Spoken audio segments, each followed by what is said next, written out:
Steve Rogers remembers his mother Sarah packing. She said they could never meet with Hydra again.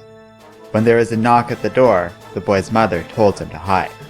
Miss Sinclair was visiting, having been worried about Sarah missing their last meeting. She asked to come in. They needed to talk. In the present, Steve Rogers approaches Dr. Selvig, who is shocked and does not understand his being here. Rogers explains that the Red Skull ordered the doctor's death, seeing him as a liability. But Steve disagrees. He thinks that together they can restore Hydra, a true Hydra, not some abomination that has become corrupted under the influence of one man. Rogers understands that Selvig might be reluctant about all of this, so he offers a gesture, this lab. Securing it wasn't easy. In fact, it came at a terrible cost. The lab belonged to an old villain named the Red Ghost. After being mangled by Steve Rogers, he forced Ghost to activate a mysterious protocol known only as Project Oniseth. Captain America remarked on the villain's incredible work, saying he should be proud of what he has done here. The villain ranted about how he was trying to make the world a better place, calling Cap Imperial scum. Cap says that the Ghost did make the world a better place. Well, he will. But for now, Rogers needs something else from the Doctor. His silence. Cap gives Selvig a tour. For now, he'll have to stay in this lab, and for everyone's safety, certain parts of it will be locked off. As for S.H.I.E.L.D., they're already busy destroying themselves.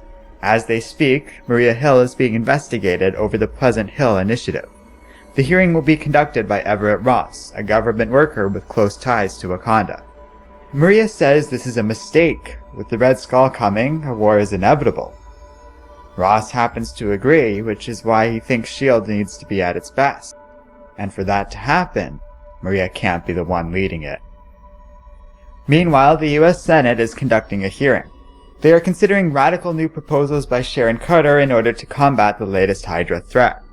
The senators are concerned about civil rights, but Carter insists that their threat they face is unique, that her and Captain America personally endorsed this proposal, and that they need the Senate's help. As for the other superheroes, well, they don't trust each other. They're going to end up distracted because of it, too busy to worry about Rogers and his plans. So they're not a concern. But one person remains a loose end, Jack Flag. Watched over by Rick Jones and Free Spirit, the young hero still hasn't woken up. In Begalia, Taskmaster reviews the plane crash that allegedly killed Selvig. They find the remains of Zemo and somebody they assume was the good doctor, but little else. Taskmaster isn't satisfied, however, and wants to take a look at the flight controls. Something just isn't right here. Selvig realizes why he's been rescued. Kobik. They will need to make sure she doesn't accidentally reveal Cap. Though Selvig points out she could literally be anywhere, Steve already knows where she is. In orbit around Earth, the Thunderbolts are in a heated battle against alien invaders. Kobik realizes the invaders are just scared, and she can make it better. In a second, the aliens disappear. The sentient cosmic cube has sent them home, and she can do the same for the team. The Thunderbolts find themselves back at Pleasant Hill. This upsets Fixer, who yells at the little girl. She apologizes, and Winter Soldier calms her down, explaining this isn't their home anymore. So she returns the team to their base, where Fixer warns Bucky that he needs to get the girl in line, or he will. Kobik feels bad, realizing she must have done something wrong. Bucky tells her it's okay, and that they'll play some video games together in a bit. She walks off, happy, when Bucky gets a call from Rogers. The transmission is cut short when Kobik secretly cuts him off. Rogers has tried this a few times now, but isn't worried. There are other ways to make contact. Elsewhere, a young woman named Avril is meditating when she begins to panic. A man named Wendell tells her to calm down and guides her out of it. He explains that the quantum bands take some getting used to, but she's Quasar now, and it's part of the job. Rogers and Selvig will need to act fast. They aren't the only ones after the cube. The odds are stacked against them, but Rogers has faith. This is what he's been working for every day of his life, ever since he was a little boy. Back then, Rogers watched Eliza Sinclair and his mother argue. Sarah claimed that Hydra killed her husband, and however abusive he was, She just can't accept this. When Sarah moves towards St. Clair during the argument, one of Eliza's men killed the mother. Rogers tried to run, but they found him. It was okay though. St. Clair had big plans for the boy. The world needs saving. It is corrupt and weak. They have to win. It is their destiny. The future has been foretold. The glory of Hydra will be restored. It will be the strength it once was. And only one man stands in their way.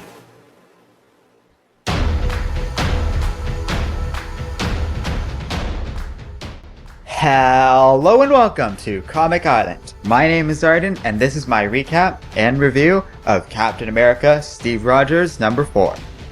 So what am I to do with this? On the one hand, I do want to like this comic. Its art is fantastic, and there are some great moments here. Cap murdering a villain and his 8 minions? Brutal. Cap as a boy watching his mother murdered in cold blood? Also pretty heavy stuff. I even liked Everett Ross appearing here. For those who don't know, he's a Black Panther character. He was even in the Civil War movie this year, the guy played by Martin Freeman. He didn't have much to do there, but will probably have a cool part in the Black Panther movie, so that's pretty cool, I guess. And I also really enjoyed the senators being all concerned over the civil rights and privacy of their citizens, because sometimes you need comedy in your comic book. But there are a lot of problems with this issue. Like #3, this comic feels really dragged out. After the first 2 issues of Steve Rogers delivered bombshell revelations and twists, issues 3 and 4 mostly seem to be giving us bits and pieces of what's going on without giving us anything great to sink our teeth into.